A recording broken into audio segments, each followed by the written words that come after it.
خود قرآن مقدس میں اللہ تعالیٰ نے ان کے بارے میں کہا کہ ہر گزرا ہوا لمحہ ان کے لیے پچھلے لمحے سے بہتر ہے، کہ ہر جتنا لمحہ گزرتا جا رہا ہے ان کی شہرت بڑھتی ہوئی جا رہی ہے. یہ میرے نبی کی شان ہے. مجھے ایسا لگ رہا ہے کہ میں زبردستی بول رہا ہوں، جی مجھے تو یہ لگ رہا ہے. بہت سے لوگوں کی آنکھیں بہت چھوٹی ہو گئی، سامنے 3-4 لوگ بیٹھے ہیں بس وہی سمجھ رہے ہیں، باقی سب لوگ سو چکے ہیں. چلیے بات سمجھنے کی کوشش کیجیے، سمجھیے یہ محفل میلاد بار بار منعقد نہیں ہوتی، سمجھ رہے ہیں نا؟ تو سیکھیے نا، سیکھیں گے تبھی. یہ ہم جو پیدا ہوئے کسی مقصد کی بنیاد پہ پیدا ہوئے، سمجھ رہے ہیں بات؟ ہم لا مقصد نہیں پیدا ہوئے. ہمارا اس دنیا میں پیدا ہونا ایک مقصد ہے. وہ مقصد یہ ہے، خود اللہ تبارک و تعالیٰ نے قرآن مقدس میں ارشاد فرمایا وما خلقت الجن والانس الا لیعبدون، میں نے جنات اور انسان کو صرف اور صرف عبادت کے لیے پیدا کیا. یہ ہمارا مقصد ہے کہ ہم اللہ کی عبادت کریں، ہم رسول اللہ کی حمد و ثنا کو، ان کی فضائل بیان کریں، ان کی شمائل بیان کریں. بات سمجھ رہے ہیں؟ سمجھ گئے یہاں تک کہ محبت اگر کسی سے ہوتی ہے تو کس بنیاد پہ ہوتی ہے؟ 3 بنیاد میں نے بیان کی.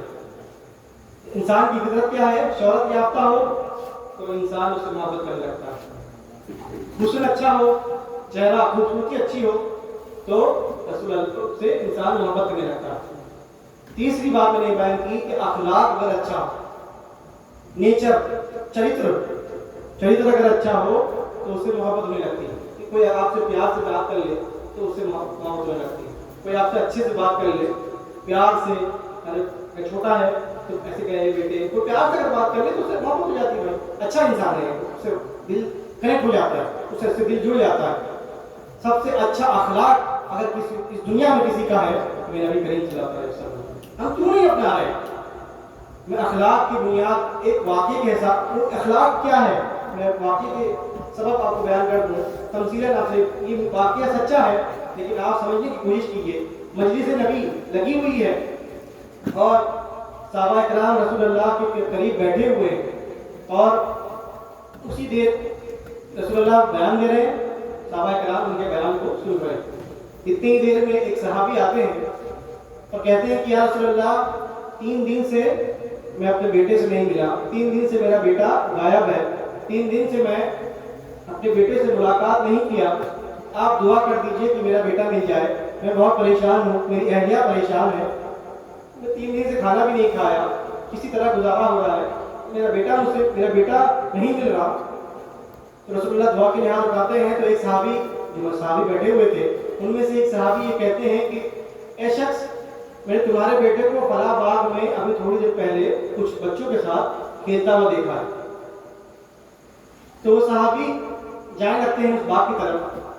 تو رسول اللہ ان صحابی کو روکتے ہیں، جو صحابی آئے تھے وہ صحابی کو روکتے ہیں اور پوچھتے ہیں کہ بڑی جلدی ہے؟ تو کہتے ہیں جی یا رسول اللہ 3 دن سے اپنے بیٹے سے نہیں ملا، جلدی تو ہوگی. کہ ٹھیک ہے جاؤ، بالکل جاؤ، میں تم کو جانے سے نہیں روکتا، لیکن اگر وہاں جانا تو اپنے بیٹے کو بیٹا کہہ کے نہ پکارنا بلکہ اس کے نام سے پکارنا، جو بھی اس کا نام ہوگا اس کے نام سے اس کو پکارنا.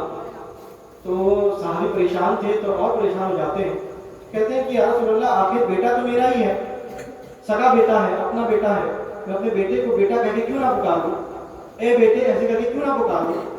تو رسول اللہ ارشاد فرماتے ہیں آپ سمجھیں یہ واقعے کو اپنے دلوں سے سنیں کہ کیا اخلاق رسول اللہ کو سکھا ہے، کیا حسن ہے یہ اخلاق میں. رسول اللہ نے ارشاد فرمایا کہ جن بچوں کے ساتھ تمہارا بیٹا کھیل رہا ہے ہو سکتا ہے اس میں سے کوئی یتیم ہو، اور جب تم اپنے پیار سے، اتنے پیار سے اپنے بیٹے کو پکارو گے تو وہ یتیم کے دلوں پہ چھری چلے گی کہ جتنے پیار سے اس کا باپ اس لڑکے کو پکار رہا ہے، کاش میرا بھی کوئی باپ ہوتا اور مجھے اتنے پیار سے پکارتا. یہ اخلاق رسول اللہ کو سکھا ہے. سمجھ رہے ہیں بات کو؟ مجھے لگ رہا ہے کہ آپ اردو نہیں سمجھ رہے، بات سمجھ رہے ہیں نا کہ اخلاق دیکھیں رسول اللہ کیا سکھا رہے ہیں. رسول اللہ دیکھیں آپ کو کیا اخلاق سکھا رہے ہیں کہ ایک یتیم کے دل کی آزادی نہ ہو، ایک یتیم کو بھی تکلیف نہ پہنچے. ابھی وہ شریعت کا مکلف نہیں تھا، شریعت اس پر لاگو نہیں ہوئی تھی، لیکن پھر بھی اس کے دل کا اتنا خیال رکھنا گمان تھا، یہ بھی یقین سے نہیں کہہ سکتے، یقین نہیں تھا کہ کوئی وہاں پر کوئی یتیم ہے، یقین نہیں تھا یہ، لیکن پھر بھی رسول اللہ نے کہا کہ ہو سکتا ہے کوئی یتیم وہاں پر.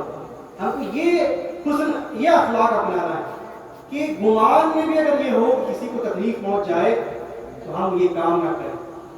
آج ہمارا یہ اخلاق ہو چکا ہے کہ ہم کو کوئی آنکھ اٹھا کے دیکھتا ہے، دل چاہتا ہے اس کا آنکھ نچوڑ لے. کوئی آج ایک قدم گاڑی چلاتے ہیں، کوئی آگے نکل جائے تو دل چاہتا ہے دھکیل دیں آگے نکل جائے. یہ ہمارا اخلاق ہے. آج ہم سے کوئی مدد مانگ لے تو احسان دکھاتے ہیں، احسان جتاتے ہیں. یہ اخلاق مسلمانوں کا اخلاق نہیں، یہ مسلمانوں کا اخلاق نہیں. میرے والد محترم یہ بیان کرتے ہیں کہ جب میرے والد چھوٹے تھے، ان کی عمر کم تھی، تو اس وقت کافر لوگ یہ مانتے تھے کہ مسلمان جھوٹ نہیں بولتا، چاہے داڑھی رکھے نہ رکھے. ہر کافر یہ بات جانتا تھا کہ مسلمان جھوٹ نہیں بولتا. جب میرے والد کی عمر تھوڑی زیادہ ہوئی تو کافروں کا مائنڈ چینج ہو گیا، ان کا ذہن چینج ہو گیا، اور اب وہ یہ ماننے لگے کہ مسلمان تو جھوٹ بولتے ہیں لیکن داڑھی والے جھوٹ نہیں بولتے، جو داڑھی رکھ لیتے ہیں وہ جھوٹ نہیں بولتے. میرے والد بیان کرتے ہیں. اور اب یہ ہو گیا ہے کہ مسلمان کو دیکھتے ہیں تو اپنی آنکھیں ٹیڑھی کر لیتے ہیں. مسلمان کو دیکھتے ہیں تو سب سے زیادہ، اگر آج کی تاریخ میں سب سے زیادہ اگر جوا اور شراب کسی میں ہے اور جھوٹ اگر کسی میں ہے تو مسلمانوں میں آ گیا. آج کا دور یہ کہ 60 سال میں اتنا فرق آ گیا ہے.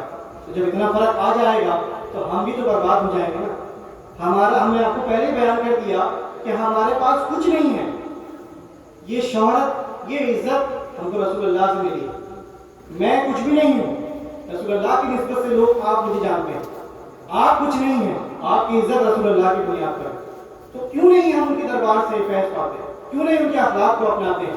یہ میں نے آپ کو رسول اللہ کے کچھ فضائل شمائل بیان کیے. اور کیونکہ یہ مجلس سرکار غوث پاک عبد القادر جیلانی رضی اللہ تعالی عنہ کی مجلس سجائی گئی، ان کے نام سے مجلس سجائی گئی ہے. ان کی کچھ ایک جو بات آپ کو بیان کر دوں، ان کی تعلیمات آپ کو عرض کر دوں، بس اپنی بات کو مکمل کر دوں. ان کی تعلیمات کیا ہے؟ شیخ عبد القادر جیلانی، بات سن رہے ہیں؟ شیخ عبد القادر جیلانی غوث پاک دستگیر جسے کہا جاتا ہے. ان کی تاریخ یہ ہے کہ 470 ہجری میں وہ پیدا ہوئے جیلان میں. جیلان لیکن وہ جیلانی کہتے ہیں. شیخ عبد القادر جیلانی کیوں کہتے ہیں؟ کہ وہ جیلان میں پیدا ہوئے. ٹھیک ہے. اب وہ تو مادر ذات ولی تھے، اللہ نے ان کو بچپن سے ہی اپنا ولی بنا لیا. انہوں نے کوئی عبادت، کوئی ریاضت نہیں کی تھی، اللہ نے ان کو ولی بنا لیا تھا. ولی وہ ایسے تھے کہ بچپن میں ہی، ابھی دودھ پینے کی عمر میں وہ روزہ رکھتے تھے. شیخ عبد القادر جیلانی بچپن میں ہی روزہ رکھتے تھے. حال ان کا یہ تھا کہ جب ان کی ماں کا نام فاطمہ، ٹھیک ہے نا، ان کی ماں کا نام کیا تھا؟ فاطمہ. جب ان کو دودھ پلاتی رمضان کے موقع، رمضان کے مہینوں میں، تو وہ فجر سے پہلے دودھ پیتے، پھر درمیان میں دودھ نہ پیتے، اور پھر مغرب کے بعد دودھ پیتے.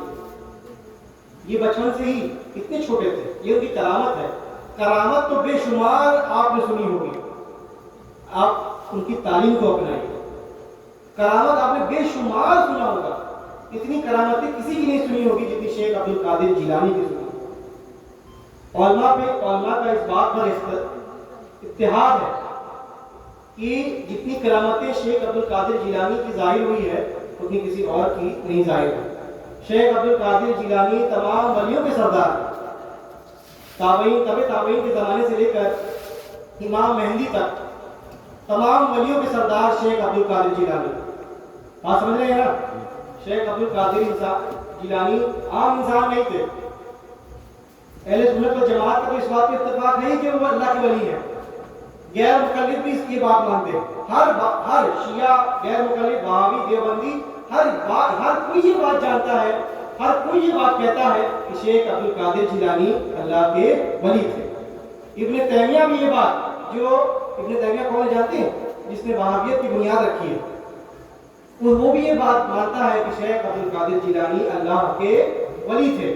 اب اللہ کے ولی آپ بے شمار سنے ہوں گے، ان کی کرامات تو بے شمار سنے ہوں گے، لیکن ان کی کرامت میں آپ کو یہ بیان کر دوں، کسی ولی کی پہچان یہ نہیں کہ وہ کرامت ظاہر کر دے، کسی ولی کی پہچان یہ نہیں ہے کہ وہ کرامت ظاہر کرے، بلکہ کسی ولی کی پہچان یہ ہے کہ ان اولیاء الا المتقون، کہ ولی وہی ہے کہ وہ متقی ہو۔ ولی کی پہچان یہ نہیں ہے کرامت خلاف عادت کام تو ایک کافر بھی دکھا سکتا ہے، سحر کر کے، استدراج کر کے، اس کو استدراج کہتے ہیں۔ ایک کافر بھی آپ کو جادو کر کے آپ کو اڑا سکتا ہے، ٹھیک ہے نا؟ اس کو بھی لوگ سمجھیں گے ارے کیا کرامت ہے۔ کرامت یہ نہیں، کرامت یہ ہے کہ 5 جماعت نماز پڑھے۔ کرامت یہ ہے کہ وہ جب سے ہوش سنبھالے تب سے لے کے پردہ فرمانے تک ایک بھی وقت ایسا نہ گزرا جس سے ذکر مصطفیٰ نہ، ان کی زبان پر ذکر مصطفیٰ نہ ہوا ہو، ذکر اللہ نہ ہوا ہو۔ یہ سب سے بڑی کرامت شیخ عبد القادر جیلانی رضی اللہ تعالیٰ عنہ کی تھی۔ اب بات ایک تعلیم، وقت بہت زیادہ ہو گیا ہے، باتیں تو بے شمار میں سوچ کے آیا تھا کہ آپ کو بیان کروں، لیکن بے شمار نہیں، کچھ باتیں میں آپ کو سوچ کے آیا تھا کہ بات بیان کروں، لیکن ایک بات آج جو شیخ عبد القادر جیلانی کی والدہ نے ان کو وصیت کی تھی وہ آپ اپنا لیجیے۔ بس آپ آج سے یہ عزم کر کے اٹھیں کہ شیخ عبد القادر جیلانی کی جو والدہ نے ان کو وصیت کیا تھا اس بات پر انہوں نے صرف ایک بات وصیت کی۔ میں آپ کو واقعہ بیان کر دوں، زیادہ دیر نہیں لوں گا۔ جیلان میں 18 سال شیخ عبد القادر جیلانی نے زندگی گزاری، وہاں جتنی ضروری تعلیمات تھی اللہ نے انہوں نے اپنایا۔ اب وہ بغداد کا سفر کرنے کے لیے 18 سال کی عمر کے بعد اپنے والدہ سے یہ اجازت طلب کی کہ آپ مجھے اجازت دیجیے، میں بغداد جانا چاہتا ہوں، کیونکہ اس وقت مرکز اسلامی بغداد تھا۔ سب سے زیادہ علم، سب سے بڑا مفتی کا کورس کہیں ہوتا تھا تو بغداد میں ہوتا، سب سے زیادہ تعلیم معیار، سب سے زیادہ اونچا کہیں تھا تو بغداد میں تھا۔ تو انہوں نے اپنی والدہ سے یہ اجازت طلب کی کہ اے والدہ آپ اجازت دیجیے کہ میں بغداد جا کر مزید تعلیم حاصل کرنا چاہتا ہوں، مزید تعلیم حاصل کرنا چاہتا ہوں۔ ان کی والدہ بھی ولیہ تھی، ایسی عام عورت نہیں تھی، ان کی والدہ بھی ولی تھی، ایک ولیہ تھی۔ وہ یہ بات جانتی تھی کہ عبد القادر جیلانی جب چلے جائیں گے تو دوبارہ ان سے ملاقات نہیں ہوگی، میں گزر جاؤں گی، جب تک وہ تعلیم حاصل کر کے میرے تک واپس آئیں گے تب تک میں گزر چکی ہوں، اس دنیا سے جا چکی ہوں۔ تو وہ کہتی ہیں کہ میں اجازت تو دیتی ہوں، لیکن ساتھ ہی ساتھ میں تم کو یہ بھی بیان کر دوں کہ اب ہماری ملاقات نہیں ہوگی، بظاہر ہماری ملاقات نہیں ہوگی۔ تو شیخ عبد القادر جیلانی دیکھیں، وہ چاہتے تو رک سکتے تھے، لیکن ان کا علم حاصل کرنے کا جذبہ دیکھیے کہ ان کی اپنی والدہ کو چھوڑ کر بغداد گئے۔ انہوں نے کہا کہ اے والدہ، آپ، وہ بھی شیخ عبد القادر جیلانی بھی مددگار ولی تھے، وہ بھی جانتے تھے کہ اب ملاقات نہیں ہوگی۔ انہوں نے کہا کہ اے والدہ، آپ ہم کو حکم دیجیے، ایک وصیت کر دیجیے کہ میں ساری زندگی اس پر عمل کروں، کوئی کچھ بھی وصیت کر دیجیے کہ میں ساری زندگی اس پر عمل کروں۔ تو والدہ نے کہا، شیخ عبد القادر جیلانی کی والدہ نے کہا کہ صرف ایک بات پر عمل کرو۔ وہ بات کیا ہے کہ چاہے کیسی بھی نوبت آ جائے، چاہے جتنی بڑی مصیبت آ جائے، جھوٹ نہ بولنا۔ بس یہ ایک نصیحت شیخ عبد القادر جیلانی کی والدہ حضرت فاطمہ ثانیہ یہ کہا جاتا ہے، انہوں نے یہ صرف ایک نصیحت کی کہ ساری زندگی جھوٹ نہ بولنا، کبھی جھوٹ نہ بولنا، ہمیشہ سچ بولنا، ٹھیک ہے؟ یہ ایک واقعہ، یہ ایک بات، ایک نصیحت شیخ عبد القادر جیلانی کو ان کی والدہ نے کیا تھا۔ اور شیخ عبد القادر، آپ واقعہ سنے ہوں گے، ابھی مفتی صاحب نے بھی بیان کیا کہ 40 دینار وہ لے کے گئے سفر کے لیے، وہ نکل گئے۔ جلدی بیان کر دوں، وہ اپنی والدہ سے رخصتی لیے، سلام کیا اور بغداد کے سفر کے لیے نکل گئے۔ ان کی والدہ نے یہ کہا کہ تم 40 دینار لے جاؤ، 40 دینار ٹکا پیسہ لے جاؤ۔ تو انہوں نے صدری، جس طرح میں صدری پہنا ہوں، اسی صدری میں ان کی والدہ نے وہ دینار کو اس طرح سل لیا کہ کوئی چوری نہ کر سکے، کوئی ڈھونڈ نہ سکے، کوئی نکال نہ سکے، کوئی اگر تلاشی بھی لے تب بھی وہ پیسہ نہ ملے۔ اس طرح ان کی والدہ نے وہ دینار سل دیے تھے۔ آج کل دور تھا نہیں کہ شیخ عبد القادر جیلانی فلائٹ میں بیٹھ کے بغداد میں لینڈ ہو جاتے، اس وقت فلائٹ نہیں تھی، ٹرین بھی نہیں تھا، لوگ پیدل سفر کرتے تھے، گاڑی اونٹ سے سفر کرتے تھے، گھوڑے سے سفر کرتے تھے اور خچر سے سفر کرتے تھے۔ یہی ذریعہ سفر تھا۔ جب اس طرح سفر کریں گے تو صاف بات ہے کہ بیچ میں کوئی نہ کوئی لوٹ ماری بھی ہوگی۔ فلائٹ تو ہے نہیں کہ بیچ میں کوئی ڈاکہ ڈالے، زمین سے ہی سفر کریں گے نا۔ آج بھی اگر کوئی گاڑی سے سفر کرے تو کہیں نہ کہیں یہ اس کے دل میں یہ رہتا ہے کہ کوئی مجھے لوٹ سکتا ہے، تو اس وقت تو پیدل چلتے تھے لوگ۔ تو شیخ عبد القادر جیلانی سفر کے لیے روانہ ہوئے۔ جب ان کا سفر جب آگے بڑھا، وہ جیلان سے نکلے اور آگے تشریف لے گئے تو ایک ڈاکو نے ان پر حملہ کر دیا، ان کے قبیلے پر حملہ کر دیا۔ جو قبیلہ جا رہا تھا بغداد کی طرف، ان قبیلے پر حملہ کر دیا اور کہا کہ جن کے پاس جو پیسہ ہے وہ دے دے۔ سب کی تلاشی لی گئی، جو پیسہ دے دیتا تھا اس کی جان بخش دیتے تھے، جو پیسہ نہیں دیتا تھا اس کی جان لے لیتے۔ ٹھیک ہے، سمجھ رہے ہیں میری بات میں آپ کہ نہیں سمجھ رہے؟ شیخ عبد القادر جیلانی سفر بغداد کے لیے نکل گئے، ٹھیک ہے۔ اس کے بعد ایک ڈاکوؤں نے ان پر حملہ کیا، ان قبیلے والوں پر حملہ کیا۔ شیخ عبد القادر جیلانی اکیلے نہیں گئے، سفر کریں گے تو ساتھ میں قافلہ بھی رہے گا نا، ان قافلے کے ساتھ سفر کر رہے تھے۔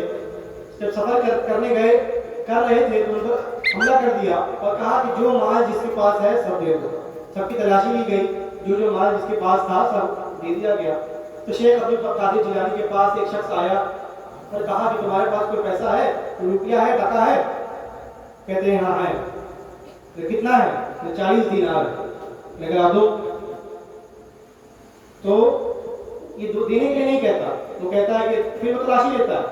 ان کے پاس ایک کپڑے کی پوٹلی تھی، نہ کپڑے کی پوٹلی میں ملتا ہے، نہ کپڑے میں ملتا ہے، نہ صدری میں ملتا ہے۔ میں نے آپ کو پہلے بیان کیا ہے کہ ان کی ماں نے اس طرح وہ پیسہ صدری کے اندر سی دیا تھا کسی کو ملے نہ۔ اب تلاشی لی گئی تو مل نہیں رہا تو وہ لوگ چلے گئے۔ دوبارہ اس کے پاس شیخ عبد القادر جیلانی کے پاس آئے، دوبارہ پوچھا کہ تمہارے پاس کوئی پیسہ ہے؟ انہوں نے کہا ہے۔ کتنا ہے؟ 40 دینار۔ پھر تلاشی لی گئی، پھر پیسہ نہیں ملا۔ پھر تیسرا شخص آیا، پھر انہوں نے اس سے کہا کہ تمہارے پاس، شیخ عبد القادر جیلانی سے کہا کہ تمہارے پاس کوئی پیسہ ہے؟ نہیں، کہاں ہے؟ 40 دینار ہے۔ تو نے کہا، پھر تلاشی لی گئی، پھر نہیں ملا۔ جب اس کا سردار کو یہ بات پتہ چلی کہ ایک بچہ 18 سال کا ہم سے مذاق کر رہا ہے، بار بار کہتا ہے کہ میرے پاس پیسہ ہے، لیکن جب تلاشی لی جاتی ہے تو پیسہ ملتا نہیں، تو وہ جو ڈاکو تھا اس کا بادشاہ شیخ عبد القادر